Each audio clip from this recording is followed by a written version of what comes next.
Welcome to How to Cook That. I'm Ann Reardon, and I came across a fascinating plant called a marshmallow plant.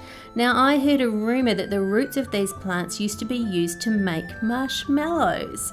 So that sent me on a quest to search for the original old marshmallow recipe so that we can test it out.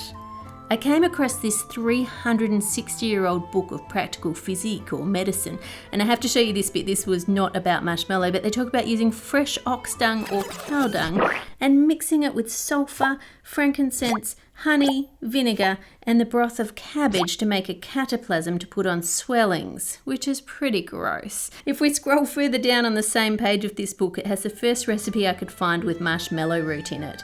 It says to take the mucilage of marshmallow root, linseed, fenugreek, goose fat, the marrow of a leg of veal, flower de lucy root, chamomile flowers, each of 2 ounces myrrh, frankincense, oil of chamomile, and wax, and they basically mixed that all together to make an emplaster, or a paste that they used with linen strips when they were putting on a plaster.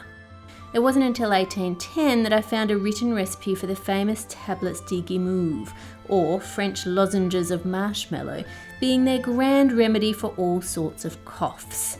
Let's make some of them and see what they're like. It says to cleanse and scrape out the roots of marshmallows freshly taken out of the earth. The marshmallow plants are quite tall and they die off in the winter, and then new plants will spring up from the base like you can see here. For this recipe, we're after just the roots, and these have already been washed to get all the soil off. Now I'm just going to cut the roots out and separate them off, and then it says to scrape them. I'm not quite sure how we do that, but I'm assuming we scrape it with a knife, and that seems to be working fairly well. The skin bit is coming off it. As with most old recipes though, it is going to take me a while to get through all of these and get it all taken off. I assume that you then slice them. They've got a weird feel to them. They feel kind of sticky, but then if you wash your hands, it instantly turns to slime and feels really slippery and slimy. Next, it says to boil them in pure water until they become quite soft. So I'm going to boil them and leave them boiling until they are soft. And then it says take them out of their decoction, beat them in a marble mortar until the consistency of a fine, smooth paste. Let me just grab all that marshmallow root out of that goopy liquid that's left at the bottom. And now for my least favourite tool in olden days cooking videos, the mortar and pestle. Let's beat this up. I am forever grateful for food processors. They make this job so much easier. My arm is already tired, but what do you think? Will that do? Is it the consistency of a fine, smooth paste? I don't know, it smells of asparagus. It kind of stinks. Next, it says to place it on top of an inverted sieve and obtain all the pulp, which can be forced through the sieve with the assistance of a wooden spoon. This stuff does not want to push through a sieve. It's gooey, it's sticky, it's really thick, and this is going to take me a long time. It is quite possible I didn't do a good enough job with the mortar and pestle, and that might be making this harder. I have finally managed to get some of it through, and I think the rest is going to have to be left because it makes you just realise how hard they worked for everything. If we want a throat lozenge, you just go and get one from the shops. But I've got a blister from trying to push marshmallow root through a sieve to make them. Moving on, it says then boil 1.5 pounds of loaf sugar in 6 or 7 ounces of rose water to a good solid consistency.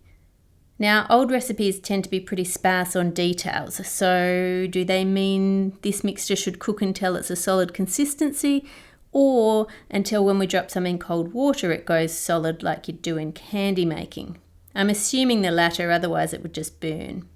Once it's hot enough, it says whisk it up with 1/4 pound of the marshmallow pulp, after which place it over a gentle heat to dry up the humidity, stirring it all the time until a good paste is formed.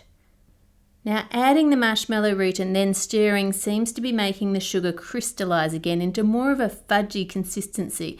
I was expecting a smooth lozenge like we get today, but it's clear it's not going to be like that. Then it says to cut it into lozenges with a proper tin lozenge cutter. Now, that is a gadget that I do not have, so a knife is going to have to suffice.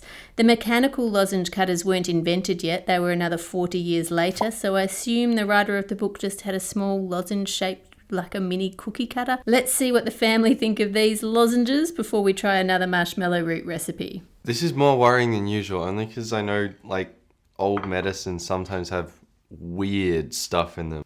It looks kind of like a crouton. Like I thought it was going to be like a soft spongy thing, and then you said it was a lozenge. So, not bread. Give it a taste and let me know what you think. Do I eat the whole thing? You're supposed to suck on them. Ah. Oh, it's a funny flavour. It's very sweet. Tastes like sugar infused with banana peel flavour. Not banana, but the flavour of banana peel. Tastes like a caramel flavoured leaf. Tastes like grass. So I guess that one's not a winner. Moving forward in time 13 years to 1823, and we find a recipe for pâté de guimauve, or marshmallow paste. It says take a decoction of marshmallow roots, 4 ounces, and water, 1 gallon.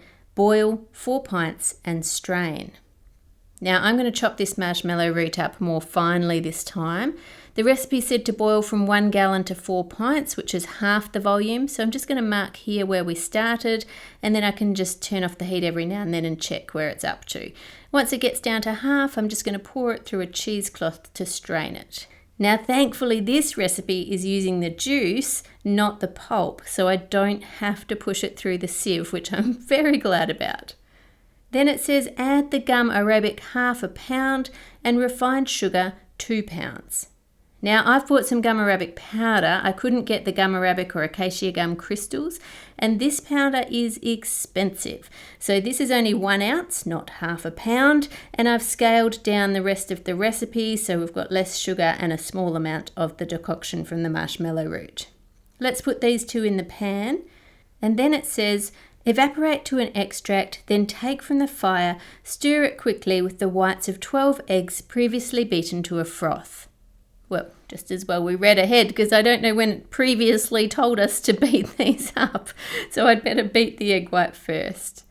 This is of course not 12 egg whites because I'm scaling the recipe down, and if you want to make these old recipes I'll put all the details on my website howtocookthat.net and a photo of the original recipe for you as well. Hand whipping egg whites makes me very grateful for electric mixers. As I said, cooking was very time consuming back then. I'm going to put this in fast forward and see how long it takes.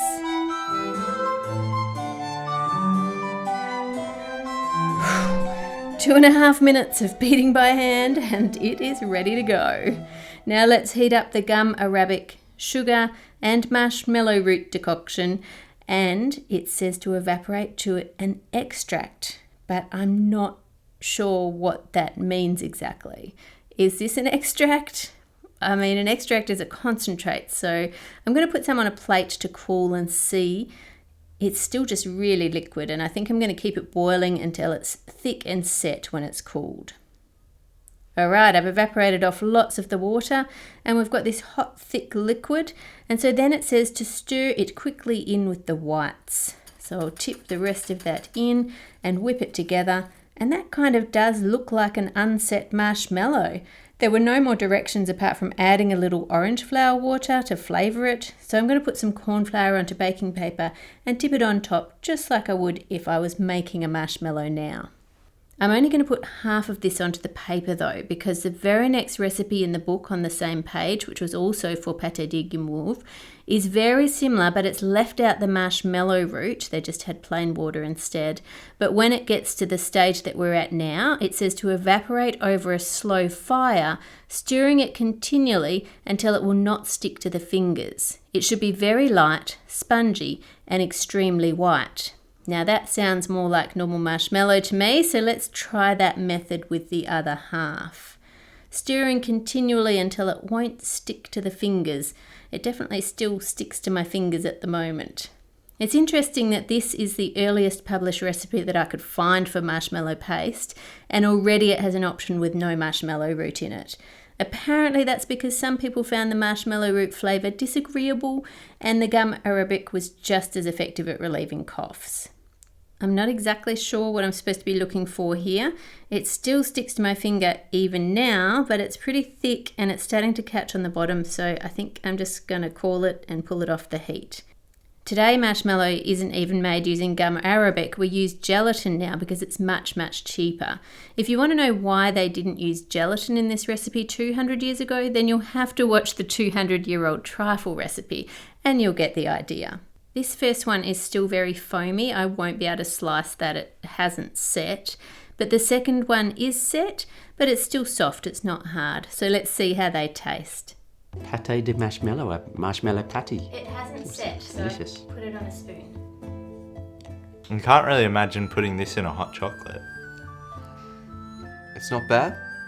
There's still a hint of something there that's not quite what we would expect from marshmallow. Like, there's definitely a plant flavor in there. You can definitely get a hint of marshmallow in there, but it's not kind of the classic marshmallow flavour that we're used to. It's like marshmallow mixed with dirt. The other one was caramel mixed with leaf. It seems to be a trend. I hope the next one doesn't taste like bark. You move. Same recipe, just made in a different way. Okay. You know what's weird? It kind of reminds me of one of those like water bear creatures, like the microscopic ones. It's really gross. I'm sure it tastes better than one of them. I know something that tastes exactly like this, but I can't pick it. It's a strange flavour. It's a little bit like a nougat. That one had much more of the marshmallow texture, but also with it a lot more of that slightly off flavour that was in the other ones. I quite like it. The mystery ingredient in all those recipes is marshmallow root. There's a plant called marshmallow, and that's the root of it. Really? A plant called marshmallow? Do they still use it? They don't use it in marshmallows anymore, but it was in all of those recipes. Grass flavoured secret ingredient. That's where the bark flavour came from. Yeah, it's definitely that flavour. Not exactly my favourite flavour, but interesting times. Ancient days. With thanks to my wonderful patrons for your ongoing support and encouragement. If you guys liked this video, let the algorithm know by liking it, commenting and sharing. Here are some more 200-year-old recipe videos for you, and if you want a modern day marshmallow recipe, click on this one, there's one in there. Make it a great week by being kind to others, and I'll see you on Friday.